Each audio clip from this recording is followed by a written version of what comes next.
First off, I wanted to say thank you so much for talking with me today. We have a mutual friend that wanted me to say hello, Christopher Durbin, who works on the Chosen YouTube channel. He was one of the first people I met when I started on YouTube. I was a youth pastor before this, and then when I started on YouTube, literally one of the first people I met, and it's been so cool to see his journey over the last few years, all the success that he's had. And yeah, he's great. And I actually discovered him on YouTube myself. He did a review of The Chosen, and I loved his personality and confidence and all of that. And I was like, we need to get this guy to work for us. Congratulations on the film. I've seen it 2 times now. After we watched it with my family, after it ended the first time, my wife said, "Oh, I loved it." We watched it a second time. She said, "I think I liked it even a little bit more the second time." And then she bought tickets to take her mother to go see it this Friday, which is not something that my wife normally does. Wow. So just congratulations. My wife's sister absolutely adored the film, and so did I. Oh, thank you. Yeah, we've been actually hearing a lot from people who've seen it more than once. It's like, it seems like the more they see it, the more likely they are to see it again. So it's like, if you've seen it twice, you're more likely to see it 3 times. And that's one of the best things you can hear. This has just been such a long time coming for me. And I've genuinely stopped focusing on numbers, focusing on results. I really have gotten to a place in my life where I just give my projects over and to God, to the audience, and then try to just let it go at that point. But the response so far to the film has been, I don't want to say overwhelming, but it's been so strong and a lovely experience, because the story of this movie and the story of the book that it's based on is that Christmas is for everyone, that Jesus was born for you, that the least of these, those outsiders, the other, are welcome, that whether it's a church or any bubble that you're in, any group that you're part of, we have a tendency now more than ever to look at people who aren't us as the enemy or as the outsider, that we don't want them in our tribe.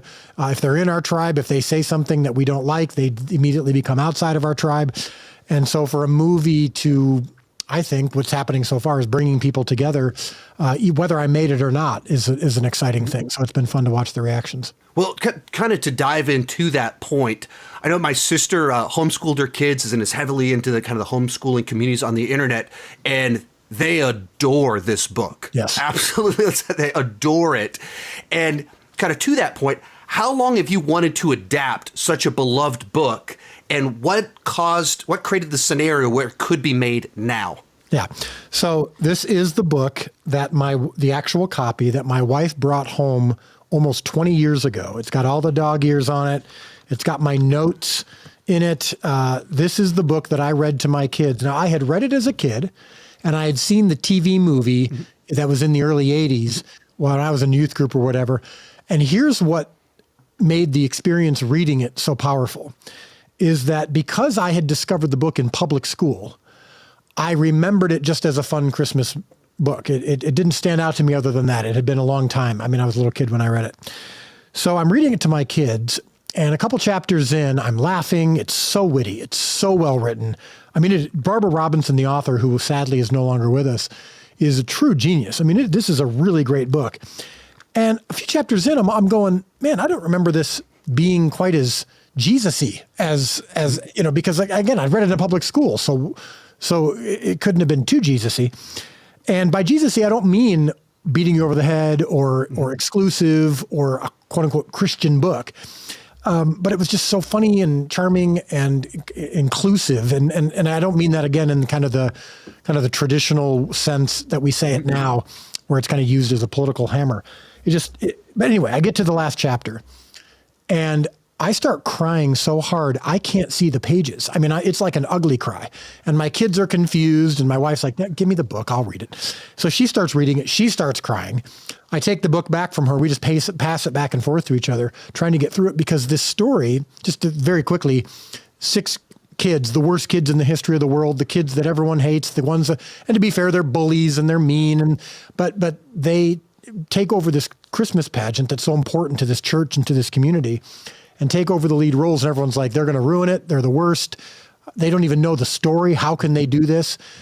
Because of their lack of understanding of the story initially, because of the questions they ask, because of their poverty, because of their outsider status, they actually identify more with Mary and Joseph and with the true story of the Nativity than anyone else does. Mm-hmm. And it's not a huge spoiler because it's in the title. It becomes the best Christmas pageant ever. So I just loved it. I closed the book and I said, I have to make this movie. I'm the only one who can make this movie. And so for the next almost 20 years, I was praying for it. I was bugging the rights holders. I looked them up online, found them, and I'm like, you've got to let me do this movie. They're like, well, it's with another studio or it's with a bigger director. And 5 years ago, same thing. I'm checking in again. And they're like, yeah, no, we decided the original studio that we were working with, they couldn't get it made. So we're going to go with another big studio and another director. And I'm like, oh, why are you doing this to me? And it was just a couple of years ago that I checked in again. And the rights holder goes, well, his name is Darren. He says, you know what's funny that you reached out to me? The studio just forgot to renew the rights. And so we have them back just as of a week ago. And a few days ago, my mom was asking me if I'd heard of this show called The Chosen. And I said, well, yeah, that's funny. The creator of The Chosen is always bugging me to get the rights.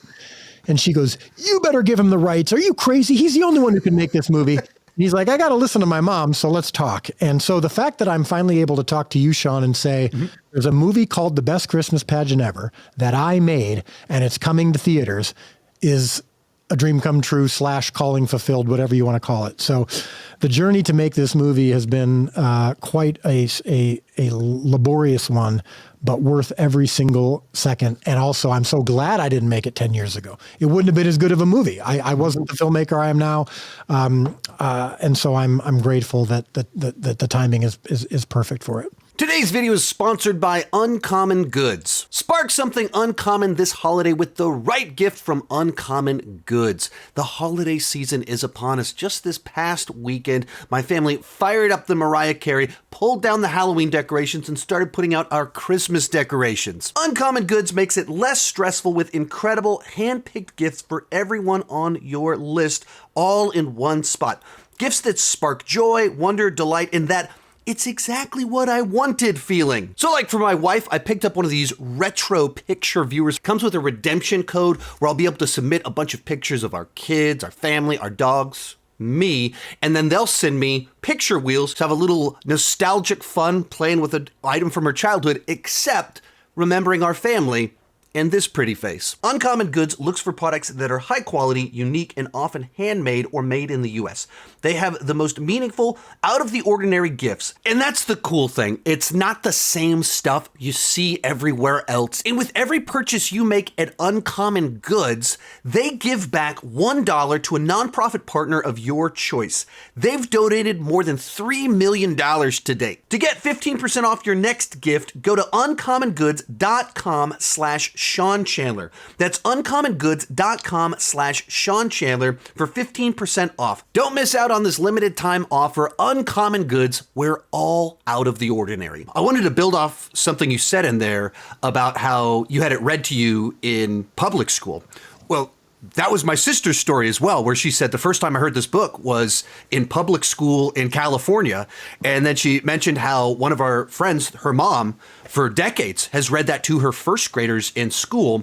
And it is very universal while also being so overtly Christian. How did you go about balancing telling a story which is so clearly based in Christ while also being a story which is inviting to everyone? Right. So it's a couple things that I think, first of all, I have to give credit to Barbara Robinson, who came up with this story and wrote it so well and so beautiful that my job was to not screw it up, and then to enhance the spots that in the book are just, briefly mentioned, but now because they're key moments of the story, I have to show them on screen and capture the spirit and the intention of the book and the brilliance and wit of it. So I would say that one advantage that I have is that Christmas is that time of year where you can turn on a radio station and you can hear some of the biggest stars in the history of music, from Frank Sinatra to Mariah Carey to whoever, the Beatles, singing about Jesus. That's no other time during the year is that considered to be cool. And so there's something about Christmas that everyone acknowledges that the roots of this holiday are in the birth of Christ, and without the birth of Christ, the holiday doesn't exist. So there's that. There's also the fact that I really believe that the book and our movie does a good job of balancing out both the criticism and the praise, meaning the villains bring something beautiful to the table. By villains, I mean the non-churchgoers aren't treated like they are in a lot of faith-based movies or conservative-based movies, whatever it is, where the villains are just all bad. They're incapable of wisdom because they're not Christians or they're not conservatives or whatever. Now, that goes both ways. When you go to watch a movie that's from the other side of the aisle, the villains are often, I mean, there's a movie that we're competing with this weekend called Heretic, where, these Christian missionaries are treated as the worthy of scorn. So it goes both ways. But I think a project where everyone can see it acknowledges that both sides, quote unquote, whatever there's the tribe that's at the heart of the movie or the outsider, they have their strengths and weaknesses. And so we show the warts of churchgoers, that sometimes churchgoers can go too far in one direction. And maybe they have access to and knowledge of the greatest story ever, and they believe it in a way that maybe others don't. And that's a good thing. But they're also capable of bad behavior as well. They're capable of judgment. They're capable of blindness. They're capable of ego. So I think that automatically takes some of the sting out of the fact that, yes, the ultimate point of this story is that Jesus was born for you. And so there are going to be some people who are like, I don't ever want to hear about Jesus. I don't ever want to hear about Christmas. It's patriarchal and it's MAGA voters and whatever it is. And I'm like, fine, don't see the movie. This isn't for you. That's fine. But we're already seeing reviews from normally cynical critics or people who normally would hate, quote unquote, faith-based movies, who are going, this doesn't feel like a church movie. It doesn't feel like it's exclusive. It doesn't feel like it's got an agenda other than Jesus was born for you. He was born for everybody. And sometimes people in poverty can be closer to the truth of the story than others. And who's going to argue with that message? And so that's been really cool. I think that's what allows us to get away with. I shouldn't even say get away with. I think I don't think this is an arguable message. And I don't think even among Christians who believe that Jesus is the Son of God and the way of salvation and all that would argue with the fact that if we are truly to live out the hands and feet of Jesus, if the message of unto you a child is born really sticks in our hearts, then we want to show love to the least of these. We want to show love to the other. We want to welcome the other into our bubble, if for no other reason than to have a positive impact. Kind of building on that, and this is a bit of a layered question, but it seems like one of the changes or expansions from the book is that in the book, the transformation is primarily focused on the narrator with just little implications of other characters. And the movie, I feel, kind of more overtly shows how this message transforms everyone. It has these little moments. And so there's little elements added, in particular with the dad having his own subplot and actually being a character in the movie. And you see how he's the ham guy. Right. So other half of the kind of where the question ties into it, with that as the background, like in The Chosen, each episode kind of there's a character that's transformed by experiencing Jesus. How did that approach to character work and life change affect how you treated all the characters in this film? Yeah, that's a great question.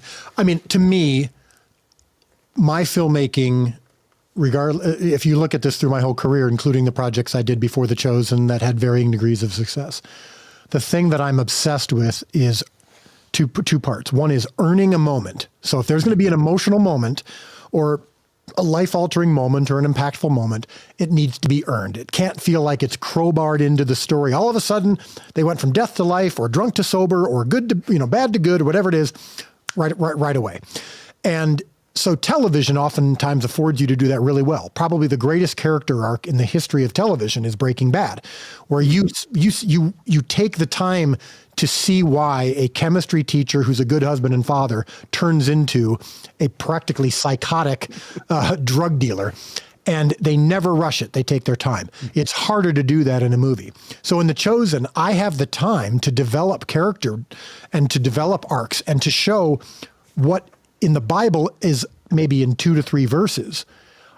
We go, all right, we're going to keep that story. We're not going to change it, but we're going to just give you the context, the backstory, the development of who this person was before they encountered Jesus and who they are now. And we're going to take our time with it so it's earned. And that's true in this movie. Now, we don't have as much time as a TV show, but there are multiple characters who in the book, The Best Christmas Pageant Ever, are, they change quickly because you're not taking time in this book to develop who they were before the Christmas pageant. So the Christmas pageant changes everybody. And she says at the end, and I'm not giving anything away, it's in the title. She says, we weren't quite sure why it was the best Christmas pageant ever. We just all agreed that it was. And you mentioned the ham man. So in the book, there's a really beautiful moment. And this I won't give away, but it's a really beautiful moment where a Christmas ham plays a key role in the transformation of a couple of characters.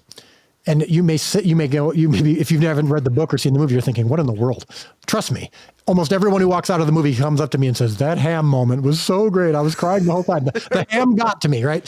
So in the book. And it's funny too. It's heartfelt and it's able to be funny too. Right. So in the book, it's not it's introduced at the end. It's in the big moment. In the beautiful moment, a ham is introduced for the first time. And then the narrator says, I know what that ham is from. It's from 2 weeks ago when my dad XYZ, right? Well, in the movie, we show that moment that she's referring to, where the dad in the movie, who, unlike a lot of sitcoms you see today, unlike a lot of even Christmas movies you see today, isn't a moron, isn't the, I can't do anything right. My wife is the smart one. Yeah.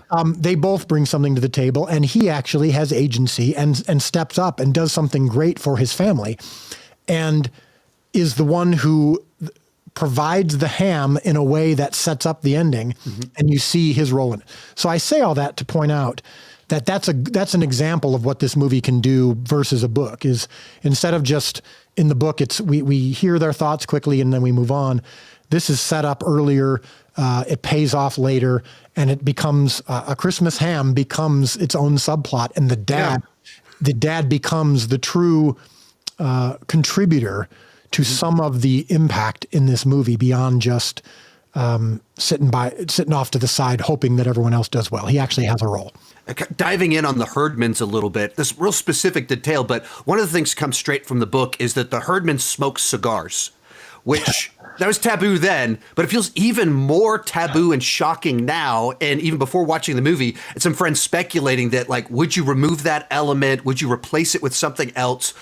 Were there any discussions about switching that out for something that was maybe less edgy? Yeah. And why did you decide to include such a specific detail like that could ruffle some feathers? Yeah, so I'm so glad you brought that up. So first chapter of the book, the opening sentence of the book, in fact, I can just go ahead and read it right now. I have it memorized, but I'll read it.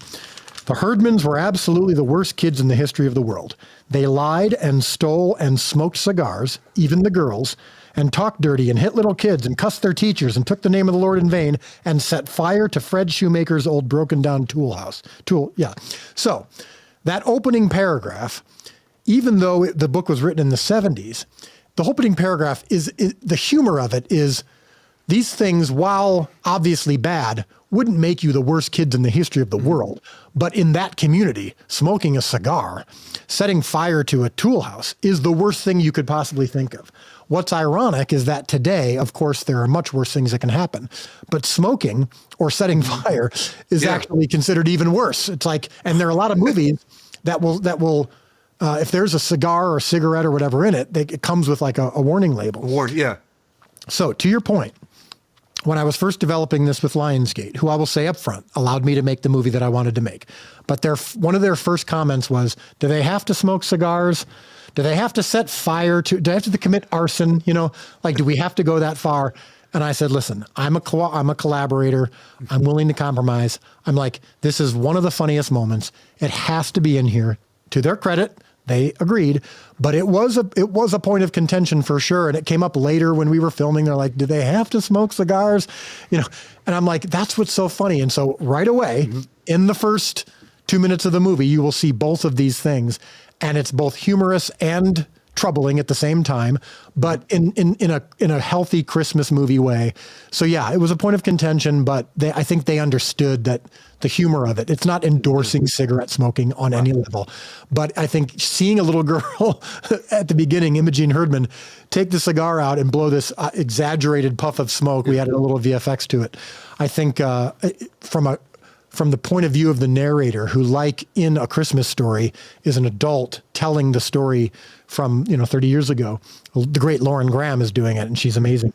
I think this is a child's memory, and it's funny and troubling, yes, but it's in a way that approaches it as though this represents some other bad things that they can do. And my final point would be, it'd be kind of annoying if they were like, all right, you can have the kids take the Lord's name in vain and you can show them stealing, but by all means don't show them smoking a cigar, because that would really cross the line. I'm like, come on, guys. These are all not good things, and we're going to have some fun with it.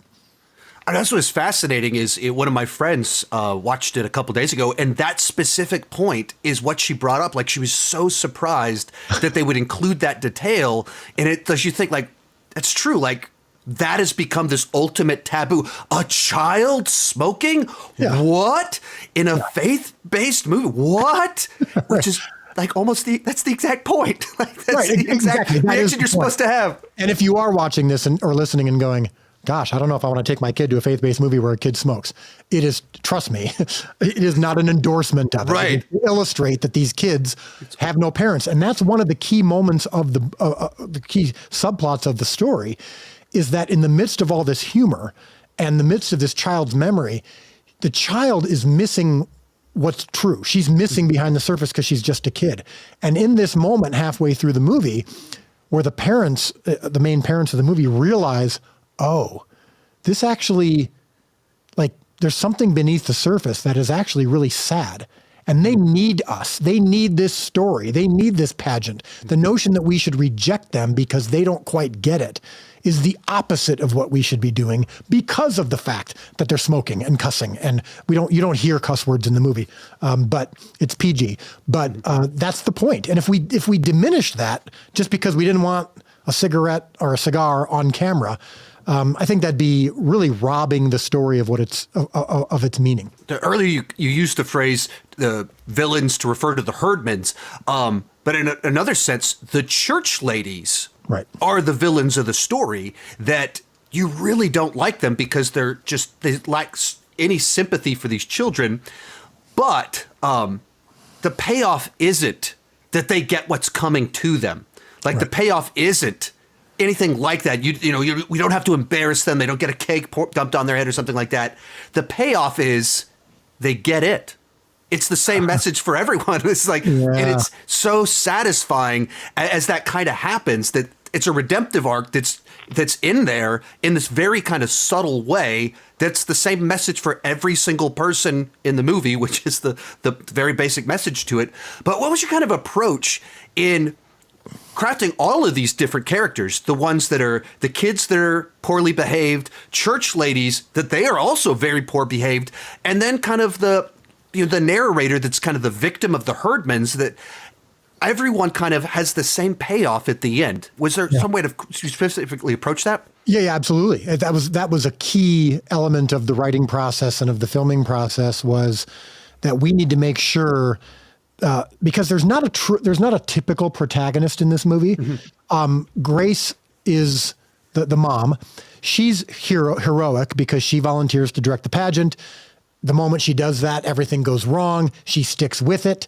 Obviously, she's a hero, but she's not a traditional protagonist. The hero of the story truly is the narrator taking this story and repeating it to future generations, saying that what the Herdmans brought to us helped us see the true Christmas story and kept us from being stuck in tradition and missing the point because of our dogma, because we take this for granted. And because of them, I'm not going to let you, meaning future people who put on this pageant, make the same mistake that we did. That's the victory. In doing so, we really wanted to make sure that redemption was spotlighted over revenge. So redemption is, to your point, all of the bad characters, including the Herdmans, who are, I mean, yes, they're victims because their dad left them when they were a kid and the mom is absentee. They're victims, but they are bad kids, for in the traditional sense of the word.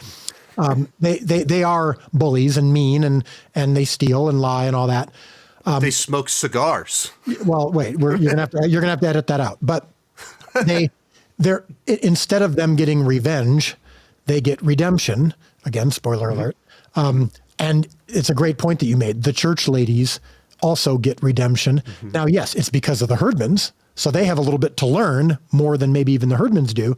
But we didn't want to turn this into some sort of like message statement about how the only redemption can come if these guys get their revenge. Yeah, if they get knocked over the head, like you said. And the Bible talks about that, right? The whole, you want to dump burning coals of fire on someone's head, a kind word, right? Mm-hmm. A gentle spirit. So at the end, when you don't want to give too much away, but when some of these people learn their lessons, there's this kind of acknowledgement on their part of, okay, and everyone equally, including the Herdmans, is learning something at the same time.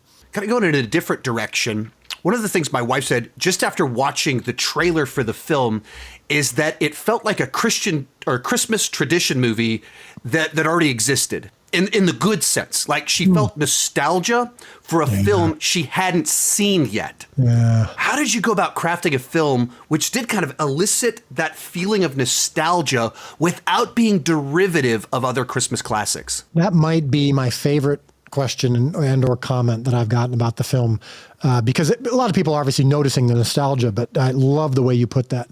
And my production designer and my costumer and my director of photography and my co-writers are all going to be extremely excited to hear that, because I said up front, this movie, you shouldn't be able to identify which decade it's in.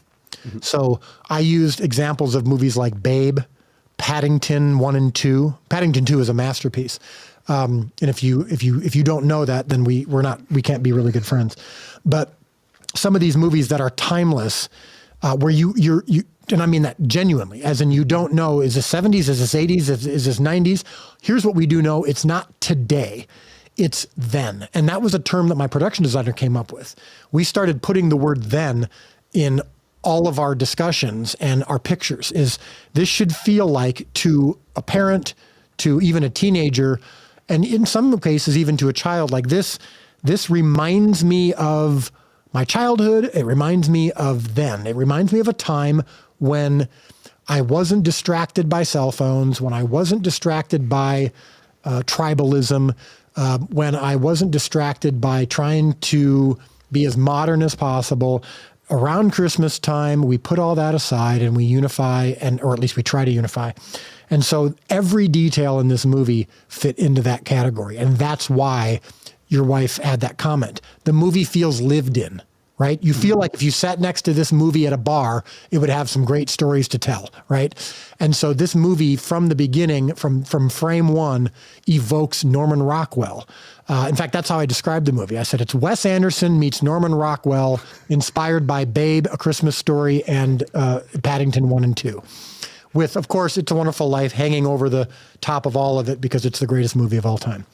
So every shot in the movie we treated like a painting, a painting come to life.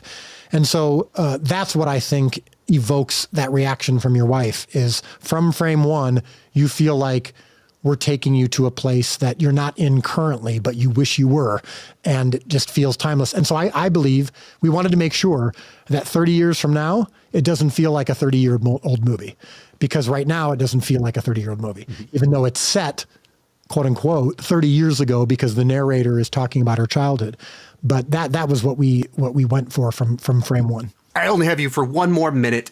Building off that idea of this becoming kind of a new Christmas tradition movie that I know we'll be watching every year at my household, what are the Christmas tradition movies at the Jenkins household? What are the ones that you watch every single year? Well, It's a Wonderful Life, without a question, every night. I mean, every Christmas Eve, no matter where we are.